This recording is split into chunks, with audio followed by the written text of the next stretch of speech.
Welcome to Life in Red. This meeting is being recorded. That's the first time I heard it on someone else's screen. Beth, welcome. Thank you so much for joining me.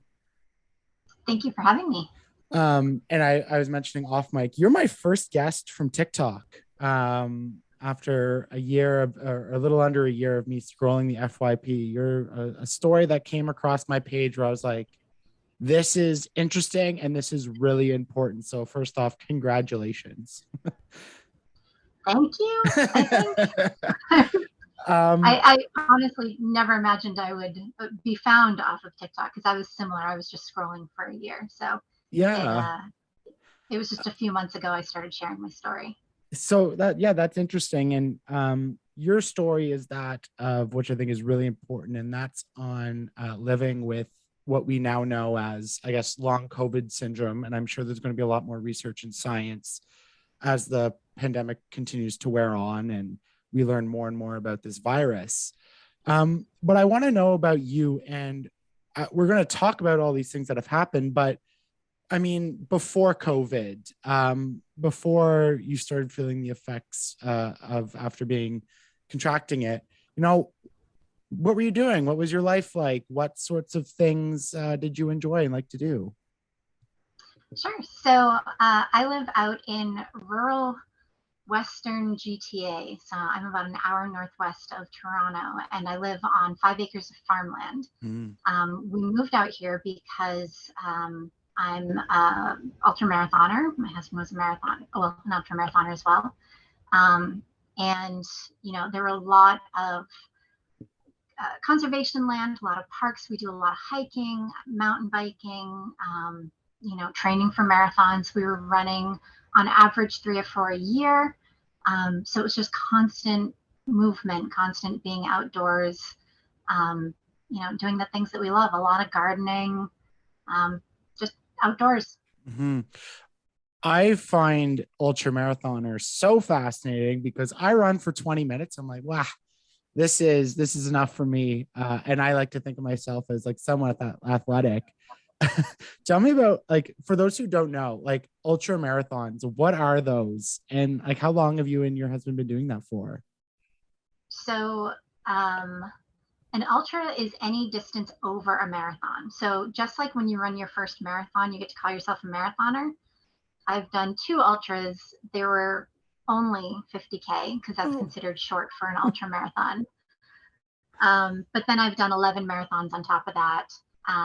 We did our 2 ultras that we did were trail races. So one was out in Niagara on the Lake where you actually run to the falls and back. Oh, wow. And then the other one is a trail race in Paris, Ontario. That is just 50K of hills. It's just mean. I cried. I think that's the only course I've ever cried on. But it was something that we could train for together. The poor guy, when we first started dating, 7, 8 years ago, I just signed him up for marathons and didn't tell him. And he had no choice but to train and run with me. And those were our dates. Like we would run on our dates. I was living downtown Toronto at the time, so we'd run along the waterfront together. And it was kind of a forced pulling him into running, but he was faster than me. You must be pretty amazing to have someone stick around after being dragged into training for a marathon. And that's why I married him. I find it so fascinating for that, like people who like Courtney Dauwalter and others like that who just, and like yourself, who can run these like absurdly long races. What was it that sort of drew you to, I mean, running is one thing, running an hour is one thing, but these like grueling, put your body through almost everything types of runs that made it so enticing? They're addictive. I mean, it's that, you just end up doing a little bit more and more every week. So, once you hit the marathon, we thought, well, an ultra is only about like an hour extra on top of a marathon, right? Yeah. So you just do a little bit more each week and it becomes that challenge. And I had a really good group. So I was part of a running room group in downtown Toronto and we became really close and we were training for races together. So it was the peer pressure too and the FOMO and, we did it as a group and it made it a lot more fun. There was a lot of drinking after. So, Need those carbs back. It was a reward. Yeah. Yeah. So obviously, you're at that, I would consider that very like high performance athlete, living an active lifestyle. Then the pandemic hits. When did you contract it first? And like, what was that experience sort of like for you? So our story is crazy in that we got married on February 20th of 2020, February 22nd of 2020. So literally weeks before, we started shutting down here in Ontario, and we honeymooned in Vietnam.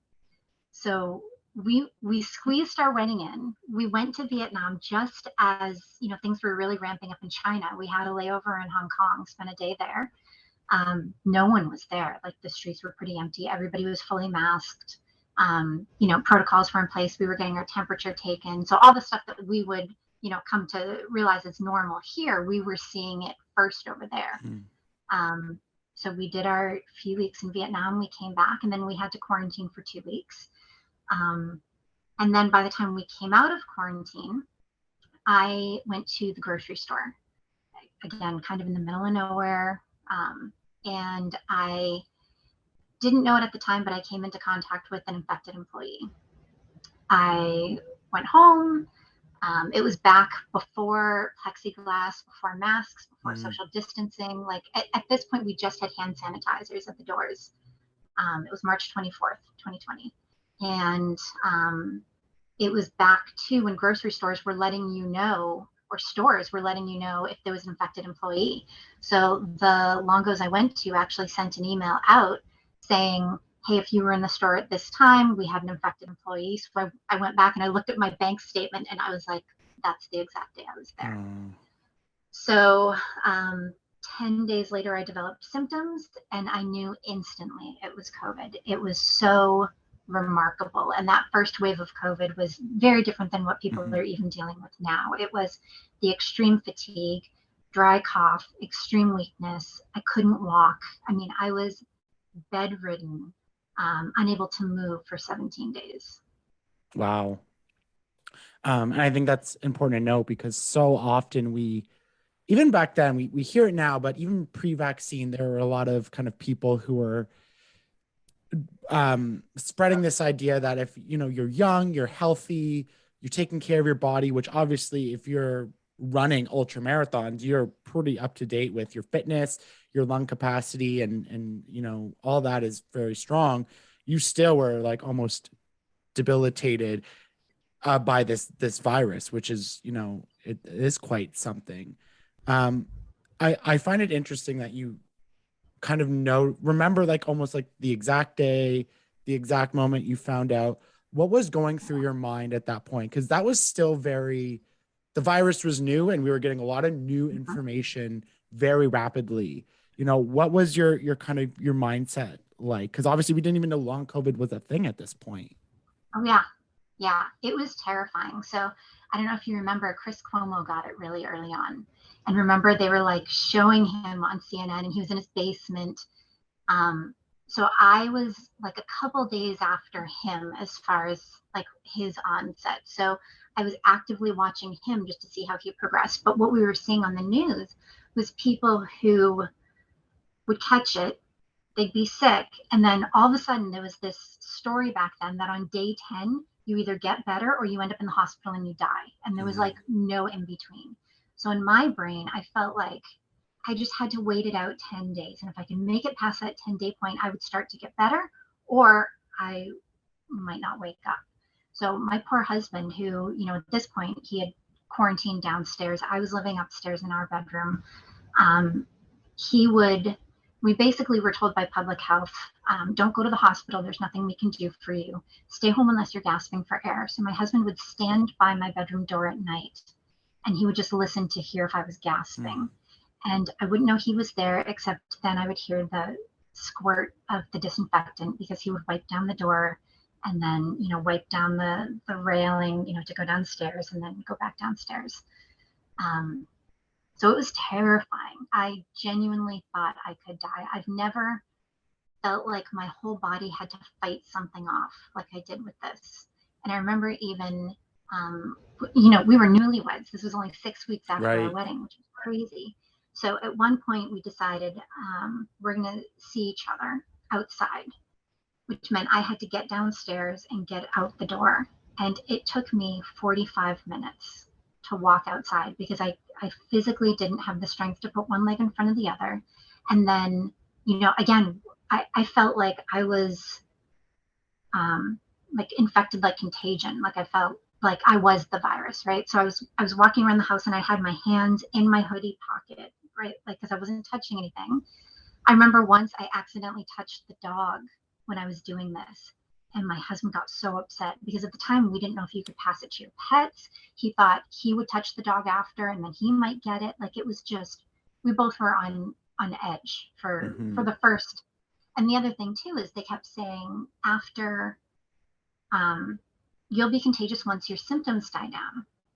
Well, my symptoms never went away. Day 17 comes. I still have all of my symptoms. I'm just as sick. I ended up coughing for 6 months. My fever from COVID hasn't gone away. I've had a fever for 22 months. So that's the big thing. They kept on saying, well, when your fever breaks, then you're not contagious and you can come out of quarantine. Well, if your symptoms don't go away, and I wasn't able to get a test because at the time my local city didn't have testing supplies, I just had to stay in my room and wait it out. That must have, like, again, one of those things about this virus is, I mean, I see it a lot now. There seems to be a lot of guilt and sort of like shame when people contract it, even with Omicron, and how sort of like, virulent it is, how contagious this variant is. But even with Delta, even with Alpha, even with the original strain like you got, we don't often talk about, where we talk about the physical symptoms and trying to get better, but you're right. Like all of that must have just been a complete detriment to your mental health, having to isolate, especially when you reach that day 10 point, and like you said, day 17 and then onward. It's like I still have symptoms. They're not going away. What's happening? No answers. I mean, how did you mentally kind of also get through at least that beginning period before I get you talking about more of this long COVID symptom? Yeah. So to deal with the loneliness, I decided within a day or two, I don't know if you're like this, but I find comfort in watching like a TV show where you watch like the whole thing, like a whole series, and then you get attached to the characters. So I decided I was only going to watch one thing the entire time. And for the first time in my life, I watched Gilmore Girls start to finish. So mentally, it felt like they were like familiar. And I'm from New England too. So it felt like, a familiar setting.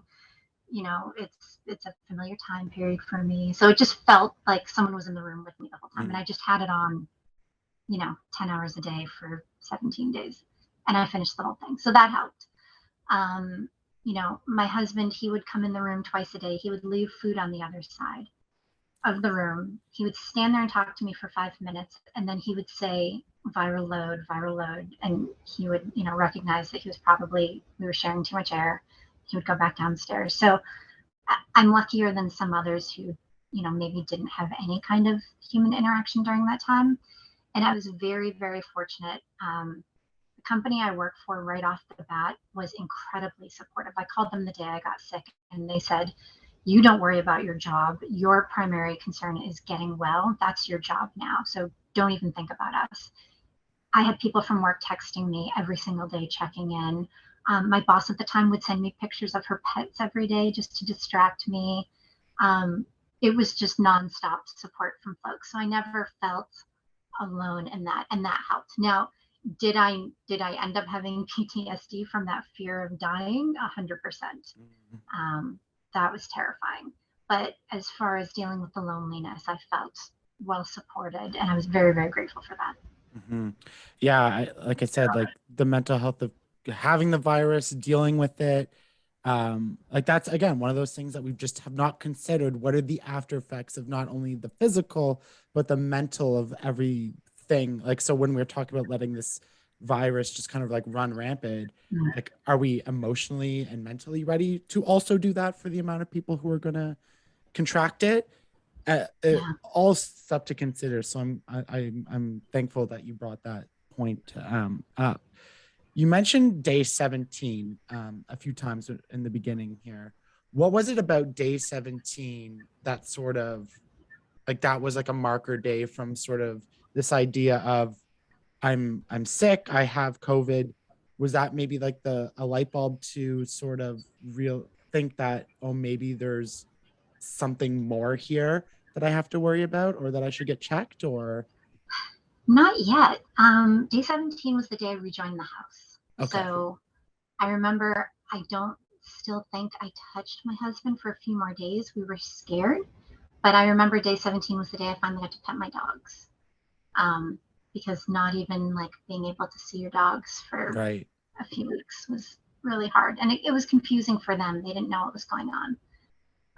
And I have a very needy Rottweiler German Shepherd who likes to hold hands. So I remember just like holding hands with the dog on day 17. But I was still very, very sick. And I remember um, trying to make a plan to go back to work. And I think that happened maybe after 3 weeks, I think I tried. So maybe in the mid, day 21, day 25-ish. It didn't work. I think I was there for a day or two and I had to go back out for another few months. So I was out of work, pretty much in bed for 3 months. And so I got sick. I was exposed March 24th. It was the end of June where I think maybe we started to hear stories about post-viral illnesses from previous viruses. And, I wasn't getting better. I still was coughing. I still had the fever. My weakness was slowly starting to get a little bit better, but I was still pretty sick. And that's when people started forming support groups and people started talking about this concept of post-viral illnesses. And we started realizing, hey, some of us might be sick for a while. Mm. So what sorts of, I mean, you mentioned it kind of, weakness, coughing. What are some of like the symptoms even now, like what that you're still sort of like carrying forward? Because I've seen some things, at least on TikTok. I had to write it down, like parasomnia, which is, I guess, where everything smells and tastes like garbage, which is absolutely terrifying. What sorts of things were you experiencing and what do you continue to experience even, my God, that was 2 years ago? Yeah, 22 months. Wow. So I was very, very lucky to not get, the loss of smell and taste like a lot of people.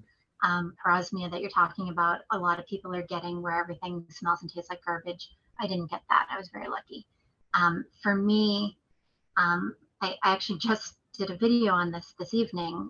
My symptoms in year 1 and year 2 have changed a little bit. So year 1, I was still dealing with the fallout from coughing for 6 months. So I developed a condition called costochondritis, which is an inflammation of the rib joints from all the coughing. And everything in my upper body was all caved in on itself. So I was having shortness of breath literally because I had coughed myself to the point of cave in. And I had to work with a physiotherapist to open everything up. So I did breathing exercises with her. There were stretching exercises to relieve the inflammation. So that symptom in particular definitely got a lot better, and I don't deal with that too much right now. The brain fog in year 1 was horrible. I still do have some brain fog issues. I told a story the other day about how I struggle to tell time on an analog clock, which is the weirdest thing. I can look at it and I don't know what it's telling me, which is scary. But I do have some short-term memory loss. I forget words. So that's kind of an ongoing issue, but it's gotten better. I've done some things, some brain training exercises, and actively work to try to remediate some of those symptoms. But today, the worst of my symptoms is chronic fatigue syndrome with post-exertional malaise. And post-exertional malaise is basically you get sick from living life. So every day you have an envelope of energy that you can use. And if you go over that, then you will end up with flu-like symptoms 24 to 48 hours later, which is sore throat. My fever goes up even more, terrible body aches, chills, the whole 9 yards, like a flu.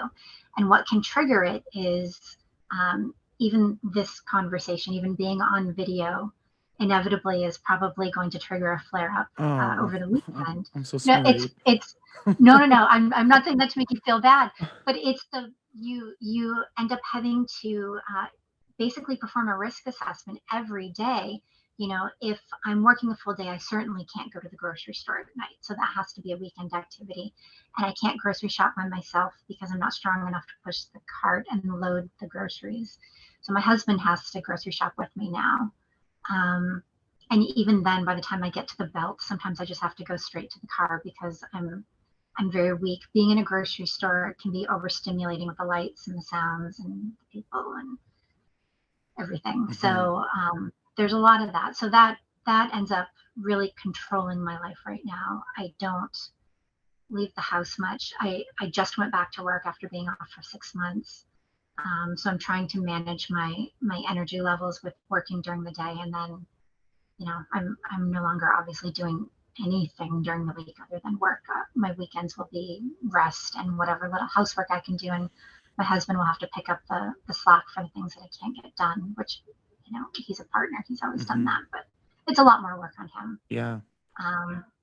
And then the other thing that's been really, really getting worse for me that I'm a little concerned about is COVID really attacked my legs in a mean way. It was almost like my legs were my strength, and COVID was like, screw you, I'm going to take away, you know, the thing that made you you. And I have constant burning in my legs, and it feels like I ran a marathon that I didn't train for yesterday. So, you know, if you do a workout really hard and you have that muscle soreness in the morning, imagine having that every single day, but you didn't move the day before.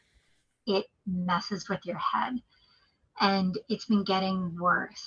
I learned the word last week, painsomnia, which means you can't sleep because you're in so much pain. And it's getting to that point where I lie awake for hours at night because I'm in so much leg pain. It's unbearable. So I'm going to see my doctor again just to kind of talk about some treatment options and next steps. To this point, knowing that there's not a whole lot they can do for long COVID. There's not a lot they can do for chronic fatigue syndrome. There's not, you know, there's not a ton of treatments out there. They're still researching that. You know, I've been hesitant to go to doctors too much. I've been, you know, far more kind of sitting back, watching the research, seeing the studies that come out, seeing if there's something I should pursue with my doctor. But now that I'm getting to the point where the pain's really impacting my quality of life, I've got to do something about it. Yeah. You maybe can't treat long COVID, but you try to mitigate some of those effects as best as you can and treat those sort of symptoms of the overall, I guess, the syndrome. What was the initial point that I know you mentioned you were kind of on support groups. We were hearing more stories, but what was the point for you that led you to be like, I really think I have this. I'm going to go to the doctor. And I guess what that would start is you embarking on this now new journey of living with this whole, I mean, really, like I don't think it's too over dramatic to say like this has changed everything about your life in almost every way. So what was the initial point that got you to go to the doctor, and then sort of take us through, you know, what were those maybe early conversations like and trying to figure this out? It's a great question. I was petrified of medical gaslighting. I was convinced that they were going to tell me I'm crazy and no one was going to believe me. And since I had moved out to, you know, my rural area, I didn't have a GP. And I determined in my head at the time, I'm going to wait and try and get into some kind of long COVID specific program because I want to work with people who are specializing in this area. So at the time I had heard about the CanCOV study, which is the largest long COVID study in Canada. And I tried to get into that, and I did end up getting into that, but it was a long process before I was even able to talk to any of the researchers there. So I didn't actually speak with anyone at the CanCOV study until December. I think I went and got some blood drawn for them. So that was 8-9 months before I talked to a doctor about it. I did happen to have a good friend who is a GP in my area, and he actually was working in the COVID ward. So he saw COVID patients all the time. So I would talk to him about things, but I wasn't getting personally treated. At the same time, I also found out in Burlington, Ontario, there was a kind of a wellness clinic. They did physiotherapy, naturopath, all the disciplines under one roof. They started a long COVID specific program. So I reached out to them and started that. I want to say a month or two later. It was probably early 2021. And they were great because they introduced me to concepts like pacing, which was how I was going to manage my chronic fatigue syndrome. That idea of not pushing myself too much because the crashes put me back in bed. They did the breathing exercises with me to increase lung capacity. They helped me with the costochondritis. They actually did start me on a graded exercise program, and it actually has been determined that that's not appropriate therapy for people with chronic fatigue syndrome. Any kind of exercise at all is just going to make us sicker, and actually can have a detrimental impact more than just a flare up. It could actually make us permanently sicker. So I kind of took a step back from that, but I also worked with a naturopath. So all this was going on, and I hadn't even met with a GP yet. So finally it got to a point where I realized I have to get a doctor. This is ridiculous. So I did get a local GP, and she believed me. And that was all I needed from her in the first visit, was for her to say, yes, you have long COVID. I believe you. Let's see what we can do. And she's kicked off the whole process of sending me a specialist, because really when you first get that long COVID diagnosis, there's really two pieces to long COVID. There's residual damage that you have from the initial virus, and then there's a post-viral condition. So a good GP is going to send you to a bunch of specialists and make sure you don't have lung damage, heart damage, any kind of organ damage. Your labs all look relatively normal. And then from there, once you get all your results back, you can, either treat the damage that you have from the initial infection or develop a course of action for your remaining post-viral symptoms. So you started to learn all this, you started treating yourself, and I'm happy that you had a good doctor, because one thing I've definitely talked about in this podcast a lot is whether it's, Lyme disease or endometriosis, that medical gaslighting is a real thing, in particular for women, and in particular for, Black people, Indigenous people, other people of color. It's real and it can happen. And I'm glad that you were able to receive that, the validation, because I do understand that's very important. But so you start getting treatment, you start, I guess getting into research. I'm sure you were in some support groups chatting with people. What sorts of things were you learning about this? I know it's not a concrete science yet. And it's continually evolving, but what sorts of things, were you hearing from other people who might have experiencing long COVID, and some of the things that doctors were like, well, maybe try this, maybe this will help? Was there any sort of treatment at all? Or was it just kind of like, well, we'll try this and then we'll see? Yeah, not so much. Yeah. I mean, even from the CanCough program and from Ontario, and pretty much just point you to the concept of pacing. There's no recommended treatment offered as advice to GPs or to us as patients. There's really not. Now, are there a lot of people? I've seen it more, I think, in the States. I think there are some people trying to make some money off long haulers, and I've seen some, science labs, and I'm using quotes, pop up saying that they have a test that can find stuff in your blood that no one else can find, and they have treatments for those specific things. There's not a lot of science to back up what they're pushing. I think long haulers need to be really cautious about that. I think, again, because we all have such different symptoms, our approach to treatment has been very different. I know a lot of people are, looking at naturopaths and supplements and, acupuncture and things like that. Again, more to just alleviate, some of the symptoms that they're dealing with. Again, there are some theories that I think are gaining ground. I think there's been a lot of research, especially in Europe, on microclots, the whole concept that um, our blood is not being oxygenated properly, basically. And that's what's causing a lot of our problems. So there are some therapies and experimental, really, treatments that are being offered in Europe. But as far as what's going on in North America right now, there's no real concrete. Yeah, we're still trying to patch the holes of like people getting infected. Like it's like there's been no proactiveness because our medical system and researchers are just trying to, repair the damage that's been done from this virus continuing to spread. I don't know if you know the number. Isn't it something like I've seen it, but I could be wrong. Like it was like 30% of people with COVID experienced some sort of,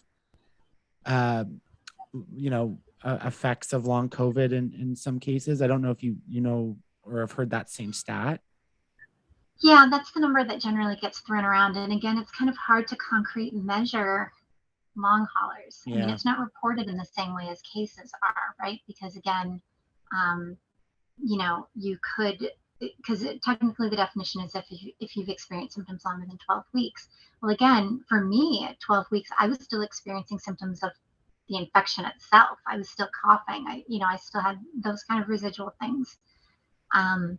So there are some people who could fall into that category that are having, residuals from the infection. And then there's others who are going to fall into the category of post-viral illness. And there are other countries that are actually breaking those numbers apart a little bit better than we are. We're not really quantifying that, I think, in the same way in North America.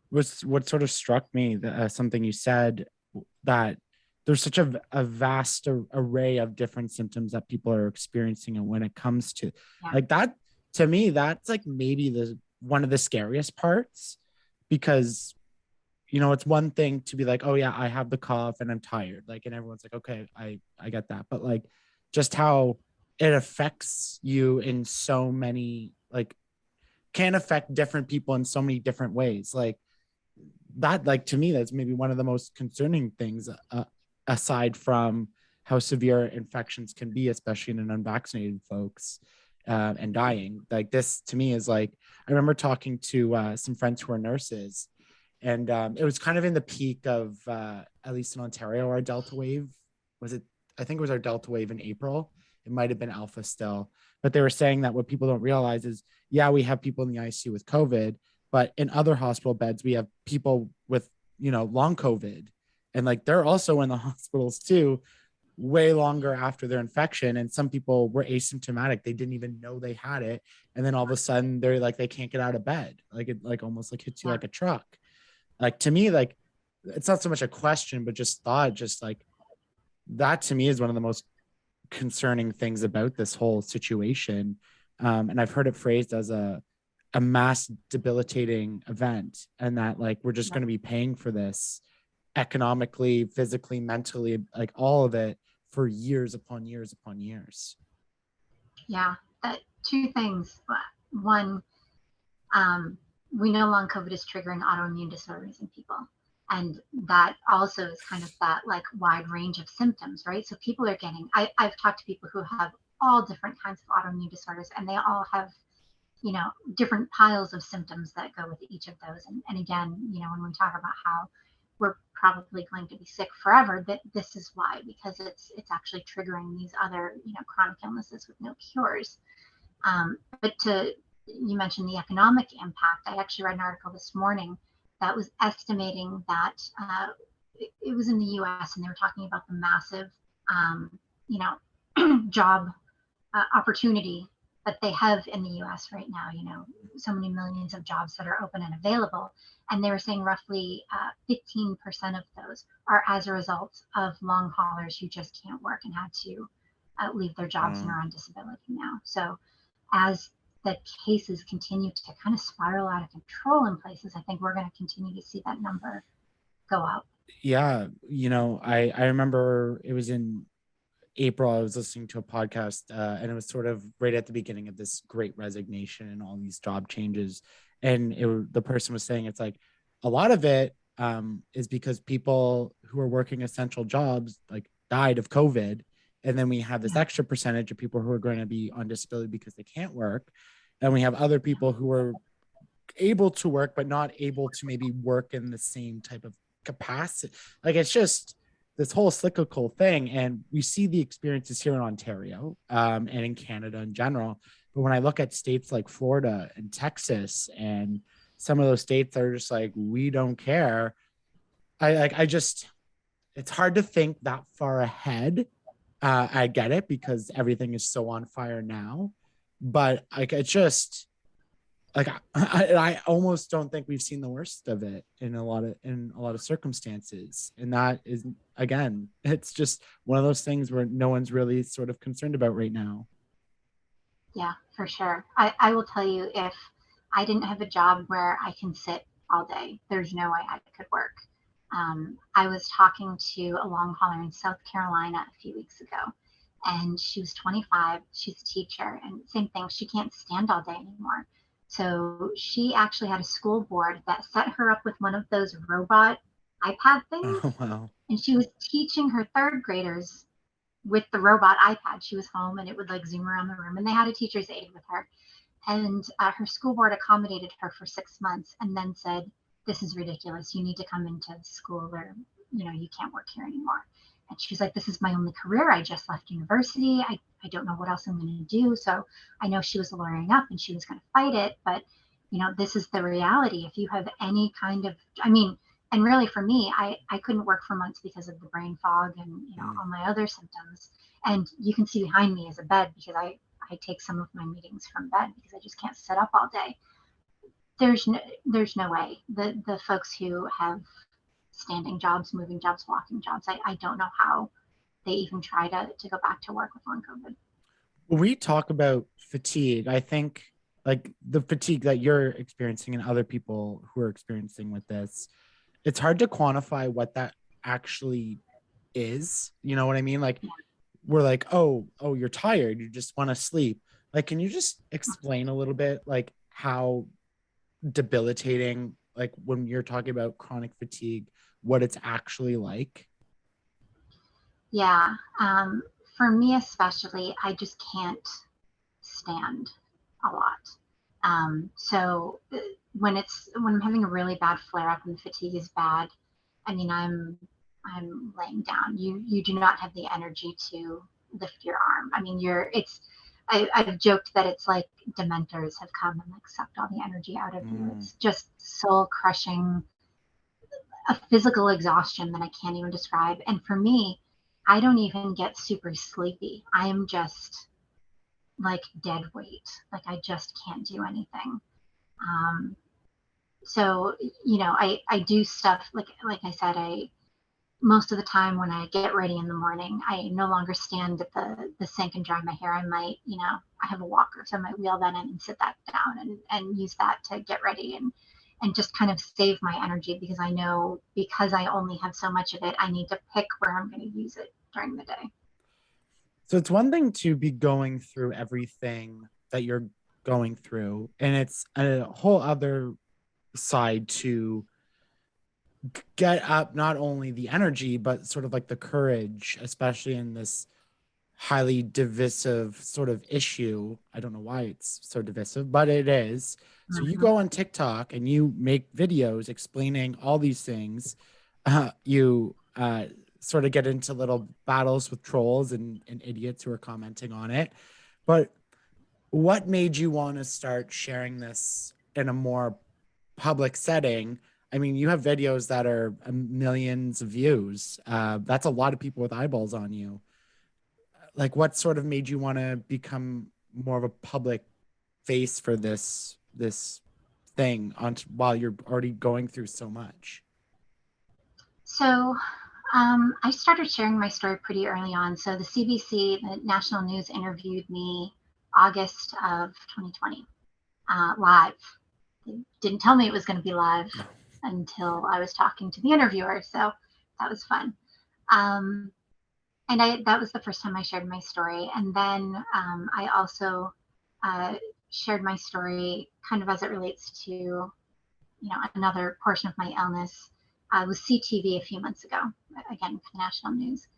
And I mentioned I hadn't been working for the last 6 months. I had been on TikTok, and, not working, I felt like I needed to be giving back to the world in some way. I needed to be producing something. And genuinely, I know I am not as sick as a lot of long haulers. That most long haulers are probably a lot worse than I am. So the fact that I had energy and I felt like I could speak for those who couldn't. And honestly, I had tried to speak up on, Facebook or Instagram or whatever. Because I'm from the States, I actually went to Bible college. So like 50% of my Facebook contacts are evangelical Christians from the Midwest. So you can imagine my message wasn't always well received. I spent most of 2020 blocking a lot of people. So I felt like TikTok was kind of a safe place where I could speak to an audience that was willing to listen. And, it took a few weeks of dealing with trolls to figure out, there are troll farms, there are trolls, there are people who've been brainwashed by this. And TikTok has this great feature where you can just, delete or block people. And what I really tried to do was to create a place where long haulers felt safe. They felt like they could come into my comments and share their stories. And like, if you read my comments, you'll just see people swapping stories. Like, this is what's happening to me, and my doctor won't believe me, or my family won't believe me, or I just need someone to listen. And it almost becomes a support group in itself. And there's a lot of people who just comment, when I watch your stuff, I feel seen, I feel validated. I sent this to my family because you explained the thing that I've been trying to explain to them, but I don't have the energy to. So I'm just trying to give that kind of empathetic space to the people that are hurting the most right now. And if that's all I'm doing is making them feel better while they go through hell, then I'm doing some good, I think. It's so interesting to me that even 2 years, you can talk to any healthcare professional about COVID and its effects just in general. If you could look into an ICU ward, you could see all this, that we still have people who like aren't receptive to. I mean, we still have folks that don't believe this is real, which is just, I don't even know what to say. But at this point, like with long COVID, it's like, how could you dismiss it now? To me, that's the rational part of my brain, but I don't see any like being anti-vax is one thing that I don't understand. It's one thing though, but to deny what these people are experiencing after all they've been through is to me, that's it makes no sense. I don't understand that. It's funny because I've been talking about medical gaslighting the last week or so on my page, and it's because I had a conversation with one of my specialists who, again, is fighting the good fight against anti-vax messaging, but he thinks that my long COVID symptoms will go away after the pandemic because I'm just too stressed right now. And I try to explain to him, my symptoms started before we even knew what long COVID was. Like it wasn't, and there's never been a time that they weren't there. I was sick, and then I've just been sick for 22 months.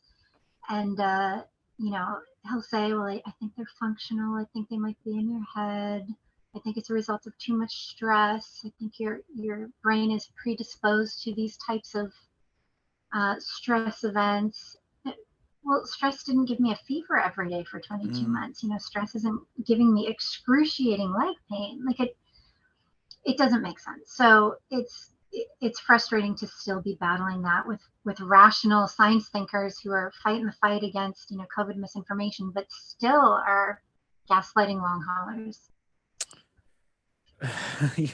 I mean, I was reading, I think it was this week, or if not late last week, there was this study out of the UK, I think, that was basically explaining how COVID can get into the brain. And then, that's why we see, organ damage and all sorts of different things.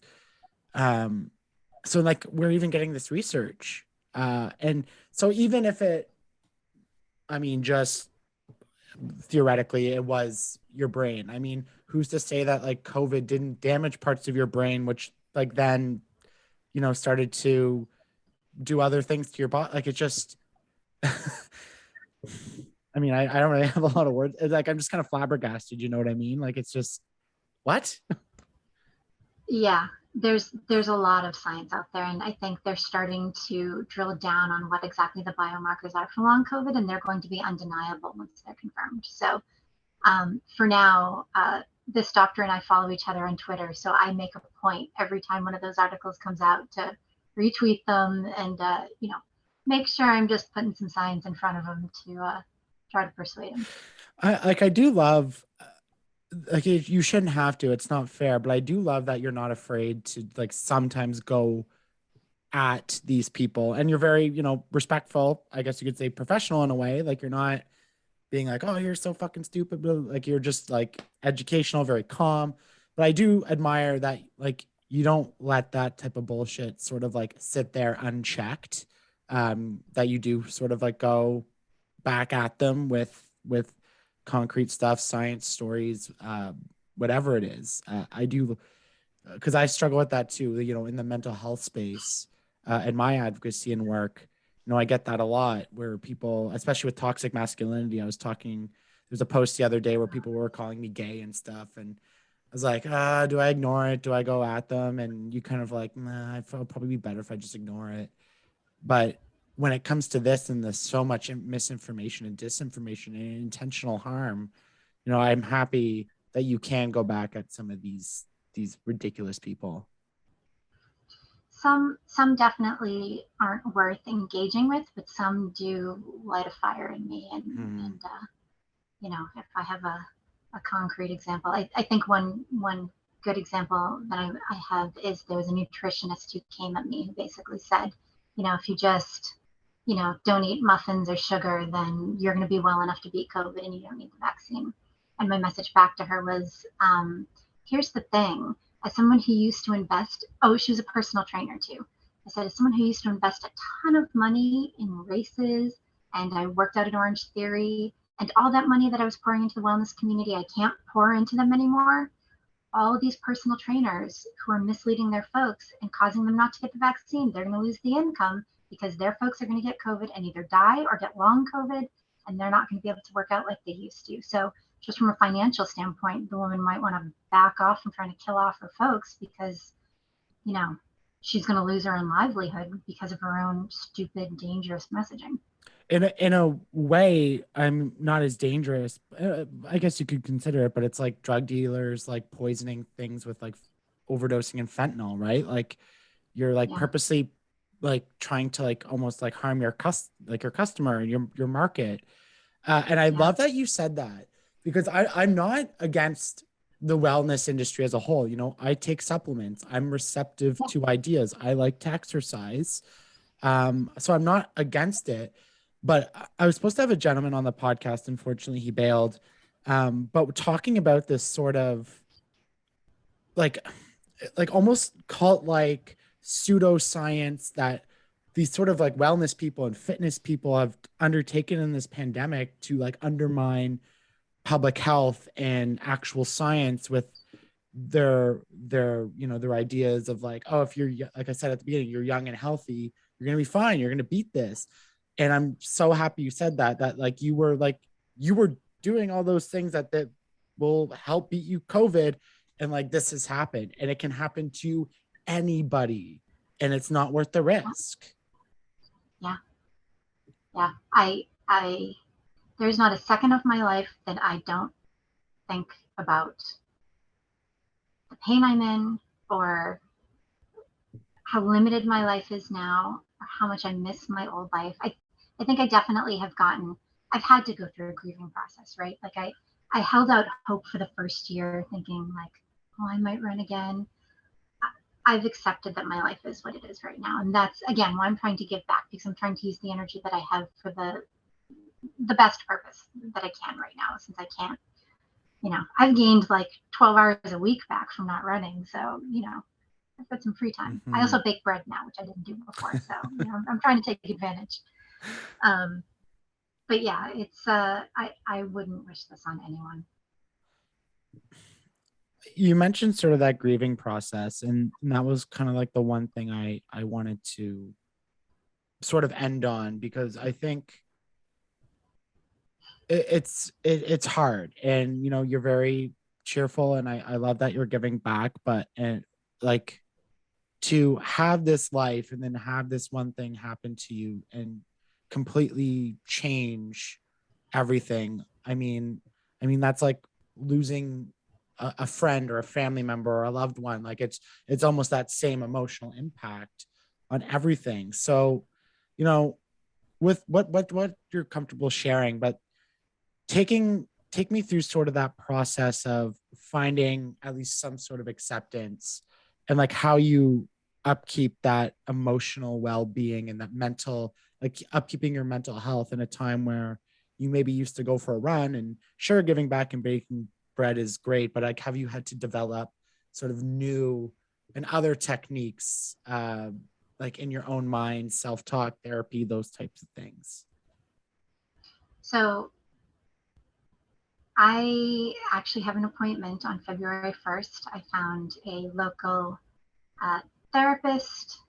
I also have a condition called functional neurological disorder, which scrambles the signals to my legs, and sometimes I can't walk. And part of the treatment for that is psychotherapy. So I found a very specific therapist who can help me with both that and with some of the challenges that I've had mentally dealing with long COVID. So do I think I'm, in a great headspace? I'd say I'm average.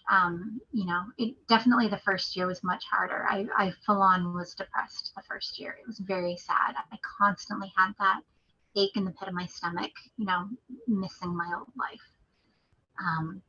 I'm very fortunate to live where I live, and I'm very fortunate to have the support of my spouse and my family and my job, and that's made it so much easier. So to to pick up new activities that have replaced some of the old, like I've gotten super into Call of Duty. I game a lot now. I probably play at least an hour a day. Now I can't just play straight through. We play multiplayer, so I do like a 10-minute game, then I hand it to my husband. He plays 10 minutes. So back and forth means it doesn't like over, Right. stimulate my brain too much. But I enjoy the killing, so that helps. But living on some farmland, we do grow crops. We have veggies, and stuff that we grow in the spring, and I have gardens, and there are some very quiet, relaxing things that I can do in my home space where I'm not going out, I'm not being around other people. I think where I struggle mentally is anytime I go out of that comfort bubble, it's very hard. So I have very bad social anxiety right now. And that social anxiety is a trigger for the FND. So if I were to, it happened just a few weeks ago, I had dinner for the first time indoors with another house that was fully vaxxed, and we had similar risk tolerances. The only time I've done an indoor dinner in the last 2 years. And within an hour and a half, I couldn't walk. And it was just the stimulation of talking to someone outside of my home bubble, really. And they were good friends. It was too much for me that day. So I need to talk to a therapist about dealing with the social anxiety. I still very much have that, scarlet C on my chest from COVID. I very much feel like people can see my illness on me, and I need to get over that very much so. And then, when I don't know if I have a whole lot of coping mechanisms other than, just trying to keep busy and distracted. And honestly, it's been very mentally beneficial to pour into others and to, be a resource for others. I've had, conversations with, some of the folks I've met on TikTok on the phone or in video, and really spent time with them over chat, just, talking them through their issues. And honestly, that distraction is a good reminder that, as bad as I have it, there are people who have it so much worse. And honestly, the other thing that I think we all deal with is a little bit of survivor guilt too. You know, yes, we're here and yes, we're complaining about this awful thing that we're going through, but we lived. There's a lot of people who didn't. And we should be grateful for that. Like and I think that helps get me out of any why me mindset that I might spend too much time in, because it's easy to settle into the why did I go into that grocery store on that day? I went in for wine. I told that story on TikTok and people were like, if you weren't such an alcoholic, you wouldn't have got COVID. And I was like, you're right. I was stocking up. It was the pandemic. We thought we were going to be in lockdown for months. I grabbed 12 bottles and apparently I grabbed COVID too. So, wow. Well, you know, the people who were saying that were the same ones hoarding toilet paper at the same time. So, very true. Very you true. know, just I've learned so much about humanity and humans and community, both good and bad, throughout this last 2 years. And I'm thankful that you came across the FYP because you're one of the good ones. And I don't want to keep you because now I'm super worried. Like, I don't want to contribute to making anything worse for you. But I do really appreciate you sharing all this.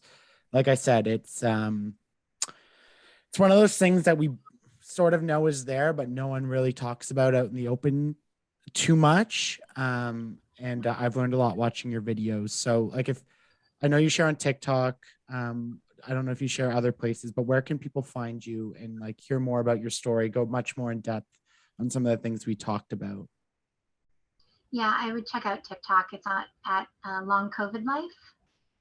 I've got a couple months worth of content, and some of it's just straight educational, explaining some of the terminology surrounding long COVID. So, you know, hopefully it's a good resource for folks. Definitely go check it out. Beth, thank you so much. I do really appreciate it. And, you know, I hope to God that you and other people who are, you know, who have this and are suffering, that there's some sort of research or treatment or like, for the love of God, some good news for once. I think we really could use that now. So thank you. For sure. Thanks a lot.